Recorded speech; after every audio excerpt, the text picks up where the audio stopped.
João capítulo 10, verso 10. O tema da minha mensagem hoje, ela vai falar de estações. Aqueles lugares onde paramos, muitas vezes nas programações de onde vamos fazer, ou onde elas foram elaboradas. As estações de trem, onde dá a oportunidade de pessoas subirem ou descerem. Aquelas estações que estabelecemos durante uma viagem, onde nós vamos abastecer, onde é que nós vamos comer, onde é que nós vamos pernoitar. Deus colocou uma palavra no meu coração, e ela tem a ver com esse texto. Coloque, por favor, o texto, João 10, 10.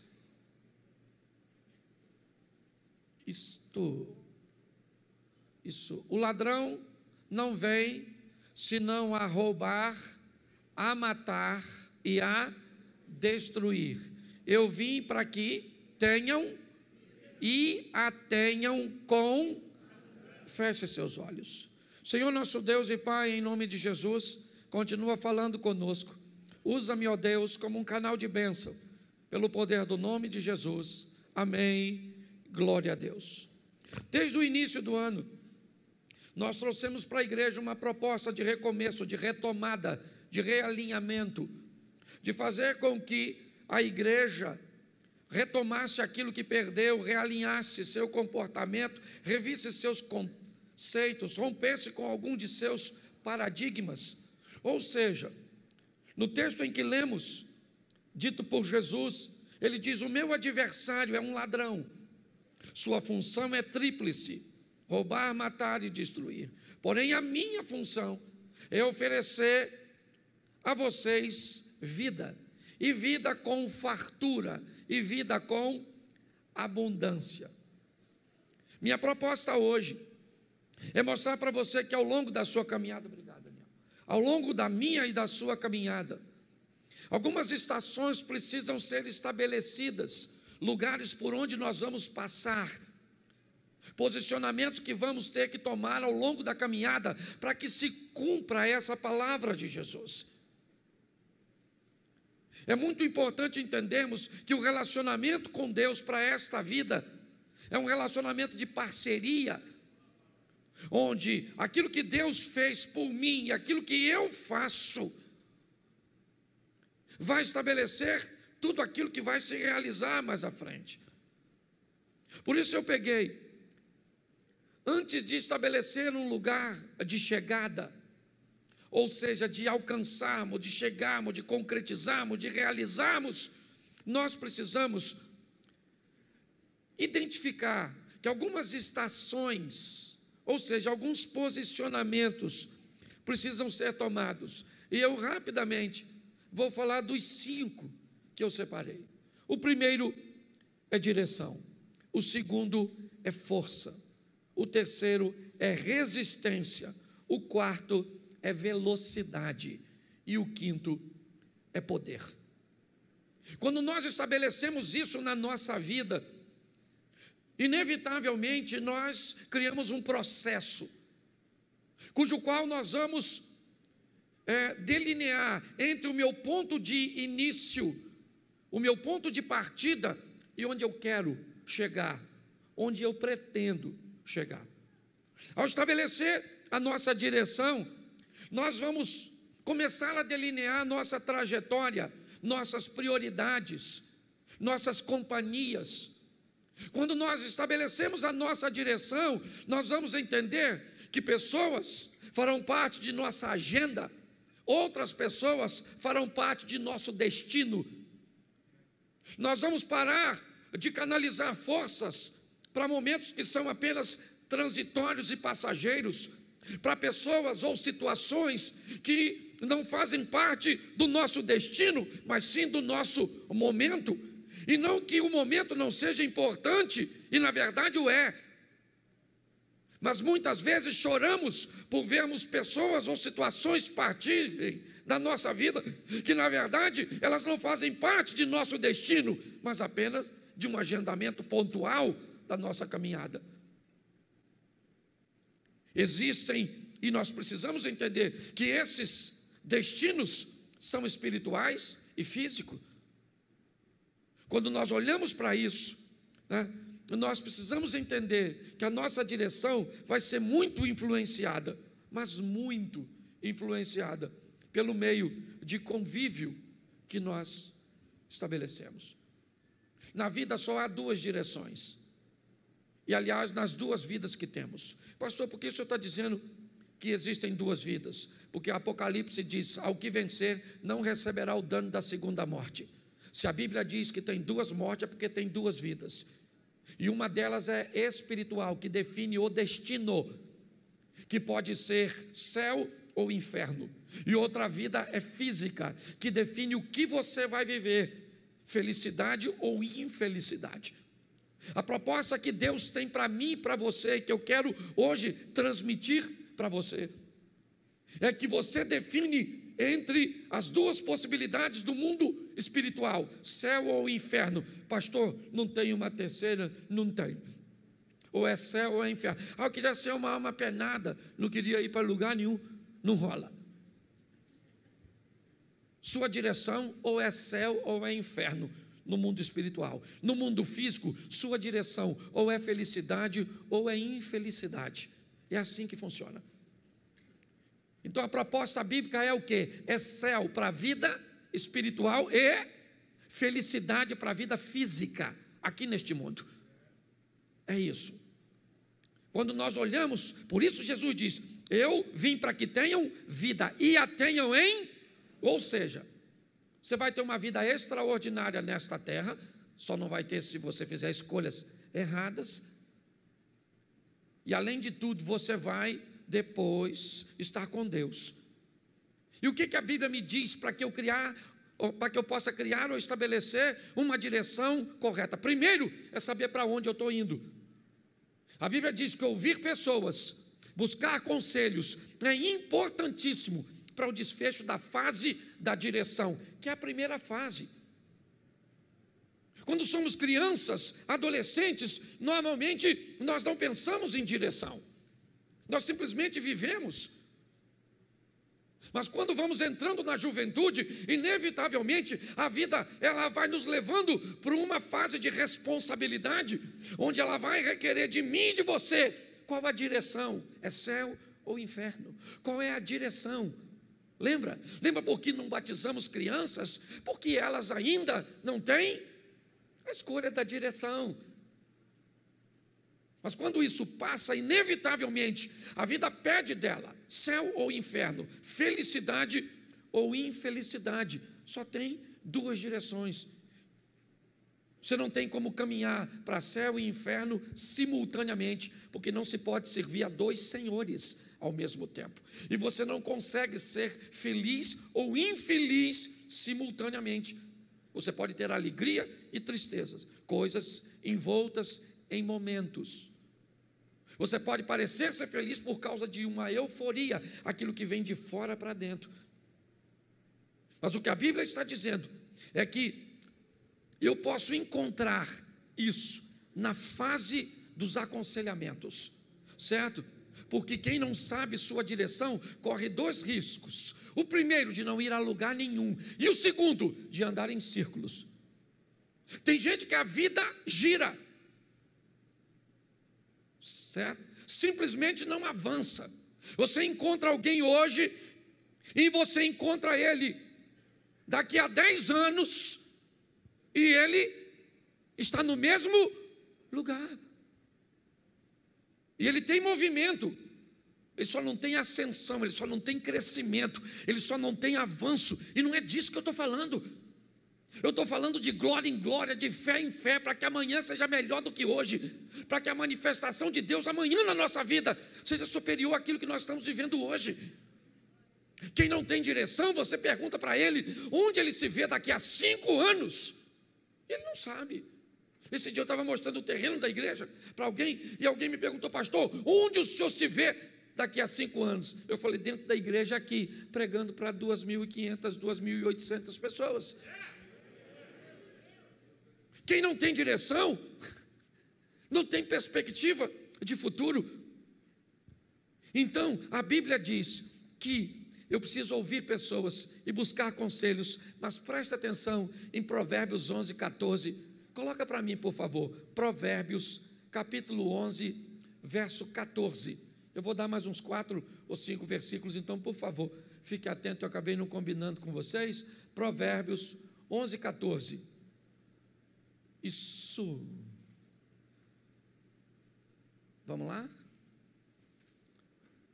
Não havendo sábia direção ou sábios conselhos, o povo, mas na multidão dos... Preste atenção, você precisa de conselho, sim ou não? Sim ou não? Mas de que tipo de conselho? De gente sábia. Ok? Para você ter uma boa direção, você tem, certo?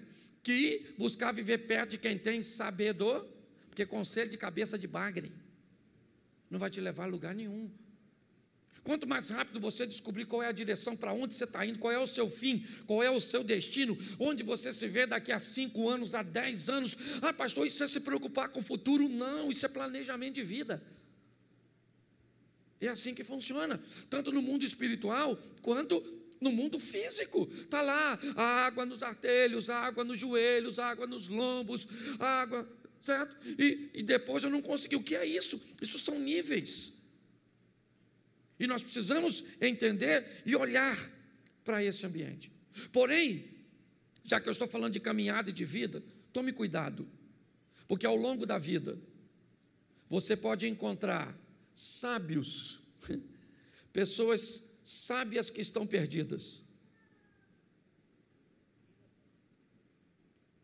Então, às vezes, você pode receber um conselho extraordinário de um bêbado. Esse dia, eu ia dar aula num local, ia ministrar uma aula, chegou um camarada na minha casa, e ele me deu uma aula extraordinária, alguém que eu não imaginava que ia me ensinar tanto, me ensinou naquele dia. Mas cuidado, porque você pode receber um conselho de loucos que têm direção. Preste atenção, na vida você pode encontrar sábios que estão perdidos e vão te dar um conselho sábio, e loucos que têm direção e que vão te levar para mais longe de Deus do que você pode imaginar, porque estão envoltos em seus resultados. Lucas 12, 20, coloca para mim isso, e vai dar o entendimento do que Jesus está dizendo. Lucas 12, 20, eu não sei se eu consigo falar de todos os pontos aqui, mas vamos lá. Mas Deus lhe disse: louco, esta noite te pedirão a tua, e o que tens preparado para quem será? Essa é uma história que Jesus está contando de alguém altamente rico, altamente focado e direcionado, alguém que está disposto a ganhar o mundo. E se você fosse olhar para esses resultados, se você ficar olhando na igreja, na sua vizinhança, no seu ambiente de trabalho, para gente que só alcança resultados físicos, cuidado, porque você pode querer imitá-los e perder sua alma. O que a Bíblia diz é: ganhe o mundo sem perder a alma. Por isso, cuidado, porque está assim de gente louca, dando conselho para os outros, e ele tem o resultado dele para mostrar para muitos. Por isso, defina o mais rápido possível qual será seu destino. Pastor, o meu destino é o céu, e tu anda com quem vai para o inferno? Defina seu destino e quem são seus companheiros de viagem. Que tipo de destino você traçou para você aqui nessa terra?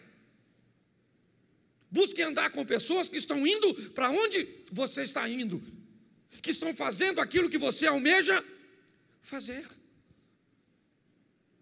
Muitas pessoas não conseguem chegar em lugar nenhum, simplesmente porque não tem um senso de direção. Descubra a direção o mais rápido possível. Descubra quem está indo para o mesmo lugar, porque é simples. Se você planeja ir para a Central do Brasil, aqui em Xerém passa ônibus que vai para a Central? Sim ou não? Passa. Ele é que cor? Que cor? Vermelho? Verde? O que vai para a Central? Beleza. Mas aqui passa um ônibus que me parece que também é verde e que vai para o Amapá, para Nova Iguaçu. Então, antes de entrar no ônibus, você descobre o quê? Qual é o seu? Então, por que é que você deixa qualquer um entrar na sua vida e anda com qualquer um? Seja seletivo e ande com gente que está indo para onde você vai, que está fazendo coisas que você quer fazer. Você quer orar, mas não anda com quem ora. Você quer pregar, mas não anda com quem prega. Você quer viver em santidade, mas só anda com Zé Ruela. Pare e pense. Direção. Vamos aqui porque é muita coisa. Segunda coisa que você precisa: força. Fala assim comigo: força. Bom, para onde você vai, você já sabe. Só que saber para onde vai é uma coisa e chegar lá é outra. Então você vai precisar de força. E aqui eu coloquei: força é a ação que nós vamos usar para resolver os problemas que me impedem ou os problemas que me impulsionam para o meu destino. Todas as vezes que aparecer um problema, eu sei para onde eu quero ir, então tá bom, eu estou indo. E quando aparecer um problema, que tipo de problema ele é?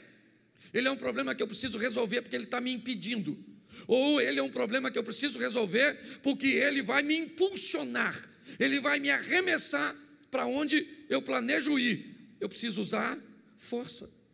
Muitas pessoas estabelecem sua direção, seu destino, mas basta se deparar com alguma dificuldade, com algum obstáculo, seja ele, certo, de falta de recursos ou de situações complexas. Sabe o que aquelas pessoas fazem? Se elas tiverem forças, elas resolvem esses problemas. Se elas não tiverem forças, elas mudam seu destino. Já que eu não consigo ser engenheiro, eu vou conseguir ser pedreiro. Mas não deu para ser pedreiro, porque eu queria fazer engenharia civil, vou ser servente. E não deu para ser servente. Ou seja, todas as vezes que aparece um obstáculo, ela não tem força para lutar. E ela muda para um ambiente que ela acha que é mais. E quando ela chegar lá, o que é que tem? Outros obstáculos. Porque todos os lugares que nós formos, seja qual for, nós vamos enfrentar ali. Por isso, coloca aí para mim Josué capítulo 1, verso 7. Porque a sua vida, ela vai pedir de você força. Ela vai requerer de mim e de você, aprenda a lutar. Contra o quê? Contra os obstáculos. Está aí. Olha só. Então somente esforça-te e tem muito bom ânimo para teres o cuidado de fazer conforme toda a lei que meu servo Moisés te ordenou. Dela não, preste atenção, olha aqui, o que ele está dizendo: tenha força para se manter na direção, dela não se desvie nem para a direita nem para... O que ele está falando aqui do que eu falei anteriormente. A direção foi estabelecida, mas para ficar nela, eu vou ter que ter força. Esforça-te. Vou dar para vocês terra de jebuseus, cananeus, heteus, filisteus, terra que manda leite e mel, está tudo lá. Mas esforça-te. Vai lá e vai lutar, porque eu vou dar vitória para vocês. Ah não, eu quero uma terrinha que não tem ninguém. Nós precisamos de força. É uma das estações. A primeira é a direção. Já sei para onde eu vou. E a segunda que eu vou ter que parar é força. Terceira, resistência. A caminhada de fé, ela não é reconhecida pela velocidade, mas pela resistência. Aquele que souber poupar suas forças e usá-las no momento certo, terá melhor resultado. Você já viu gente que entra na igreja, se converteu, mas pensa numa pessoa, descobriu a direção, o céu, e acha que agora aceitou Jesus, super-homem, Mulher Maravilha, e começa a fazer tudo, e faz tudo, e participa de tudo, e de repente, cadê a pessoa? Sumiu. Falava até mal de tu, que tu era meio devagar. E você olha e cadê? Lhe faltou o quê? Resiste. Usar a força certa para a coisa certa, gente. Pare de canalizar suas forças para lugar errado. Senão você vai esmorecer na caminhada. Fica na igreja olhando para quem não deve. Fica. Pastor, vou embora daqui. Descobri que ir para o céu é muito difícil. Vou lá para o concorrente. Ah, pastor, não dá não. Ah, não dá não. Você sabe quantas vezes, nos 7 anos que a igreja está fazendo, que eu já tive vontade.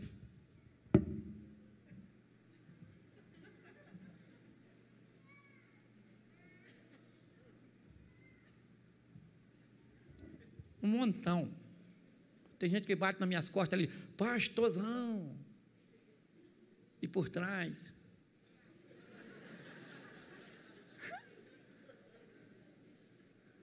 Assim, ó. E eu tenho que ser resistente. Teve gente que já me abordou ali, mas falou uns 20 palavrão comigo. Xingou eu, minha mãe, minha avó, minha tia, os parentes meus que não nasceu. Xingou eu de tudo. E se eu falo para ele, vai lamber sabão, metade da igreja desvia. Porque eu não posso falar. Então eu tenho que ser resistente. Falo para vocês mesmo, já tive vontade. E já falei com a minha mulher, filha, vamos embora. Nós podemos morar em qualquer lugar desse mundo hoje, louvado seja o Eterno. Nossos filhos já estão criados aí, certo? Vamos embora, eu e você, no mundo afora. Balão mágico, uma coisa desse tipo. Mas aí eu paro para pensar, Cláudio, lembra quando minha cadela morreu? Lembra, Lolô morreu, veio a óbito, perdemos Lolô. E aí então, eu falei, nossa, sofri tanto por causa de Lolô, que eu falei, não quero mais, cachorra, chega, nunca mais. E o Espírito Santo falou ao meu coração, está machucadinho, não quer mais não, só por causa de uma decepção ruim, ou por uma situação ruim. Meu irmão, resistência, use a força certa. Você tem um pedaço de pau em casa, certo? E você tem um chinelo, se parece uma barata, você pega o quê? O quê? Mas o pedaço de pau é mais forte. Por que você bate o chinelo? Porque o problema é pequeno, então você resolve o chinelo, certo? Tem gente que não resolve, sai de casa. O que tem lá? Um monstro. Nossa, quem é? Uma barata. Sangue de Jesus tem poder. Mas se aparecer uma cobra na sua casa, você pega o chinelo? Você pega o quê? Porque você tem que usar as forças certas para resolver a coisa certa. Para de potencializar a coisa pequena. Senão você vai jogar a sua resistência no lixo. Tem que ser resistente. Efésios 6,13. Coloca aí. Já estou quase terminando. Pensei que já estava aqui. Efésios 6,13. Preste atenção. Glória a Deus, Efésios capítulo 6, verso 13. Portanto, agora não estava lendo aquilo mesmo não, irmão. Portanto, tomai toda a armadura de Deus para que... Isso é uma mensagem fragmentada. Para que possais resistir no dia? Para que possais, não, volta lá no resistir, porque eu estou falando de resistência. Para que possais, isso aí, meu filho, lembra o que está acontecendo nesse capítulo de Efésios? Está falando da armadura para você estar protegido, é capacete na cabeça, é couraça, é escudo, é sandália no pé, para quê? Para que você seja resiste, porque cada dia traz consigo o seu mal. Você quer chegar, querido, no final? Seja resiste, porque está assim de gente falando pelo caminho. Sim ou não? É gente divorciando. Você já teve vontade de divorciar? Não fala não, você que é casado. Provavelmente você já teve vontade de matar seu cônjuge dormindo. Certo? Mas você foi resiste. Sim ou não? Isso, vamos lá, vamos adiantar aqui. Quarto, então primeiro vamos voltar lá no início. Você tem que ter direção, depois você tem que ter força, depois você tem que ter... E aí, se você chegar até aí, você define a velocidade. E eu confesso que eu fiquei desapontado quando me deparei com esse texto de Números 13, 25. Eu já tinha passado por esse texto dezenas de vezes, mas eu nunca tinha parado para ver sob essa perspectiva. Números 13, 25. Depois, voltaram ao fim de quantos dias? Quantos dias? Se esses caras voltam de espiar a terra depois de 40 dias, se eu quiser fazer qualquer tipo de conta, vai ficar, certo? Pequeno. Sim ou não? Sim ou não? Sim.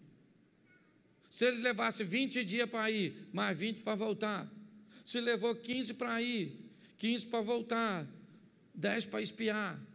Se levou 40 para ir, 5 para espiar, 40 para voltar, seja qual for, a conta compromete algo muito sério, a velocidade. O que a Bíblia está dizendo é que o povo leva 40 anos para atravessar ou para chegar num lugar que os espias fizeram com...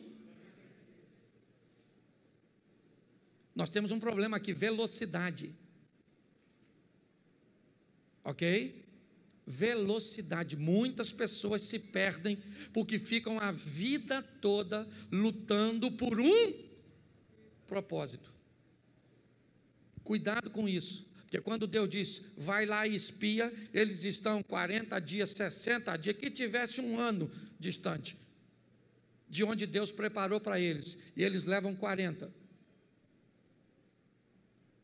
Deus tem coisas para mim e para você que pode ser alcançado muito mais rápido do que você imagina, mas depende do seu posicionamento mediante a isso, porque velocidade é extremamente importante, porque a vida é curta, única e rápida.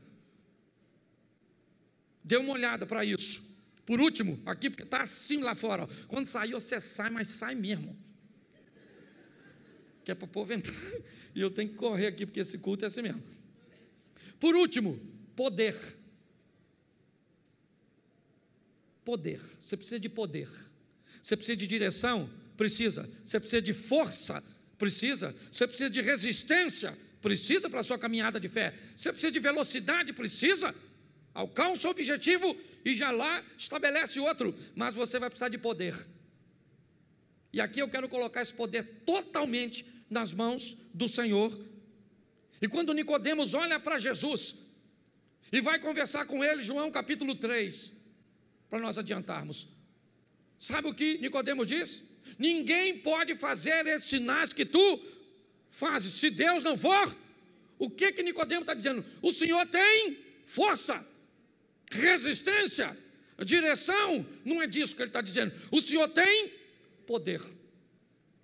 Quando olham para Saul, com os melhores músicos na sua corte, e um homem diz, conheço um filho de Jessé, o belemita, sabe tocar bem, bom de palavras, valente, de boa aparência e o melhor, Deus é o que Davi tinha que os outros músicos não tinham na casa de Saul: poder. Poder. O que José tinha na casa de Potifar do Egito? Poder. Potifar viu que o Senhor era com ele. O que Daniel tinha na Babilônia? Poder. Os sábios disseram, olha, ninguém pode atender o seu pedido, nenhum rei jamais pediu isso, porque o que você está pedindo, só os céus sabem. E Daniel chegou e mostrou que os céus sabiam, porque tinha poder. Você quer chegar onde você deseja? Aprenda que tem poder nos céus, para ser liberado para você e para mim, para colocá-los em uso aqui nesta terra. Aqui eu fecho dizendo o seguinte: você hoje pode começar a sua caminhada de maneira certa, usando todas essas estações. Você hoje pode definir em qual estação você se encontra e que talvez te paralisou, e você não consegue passar dela. Pastor, eu tenho direção, eu tenho até força, mas minha resistência é fraca, e eu fico migrando. Defina onde você está. E a terceira, organize a sua caminhada, para que você consiga agilidade na conclusão. Muita gente, eu conheço assim de gente, está há muito tempo lutando por uma coisa, e não sabe se é o que Deus quer, se está na hora certa, se faz, se não faz, e aí fica migrando, porque quem não sabe para onde vai, acaba não indo a lugar nenhum.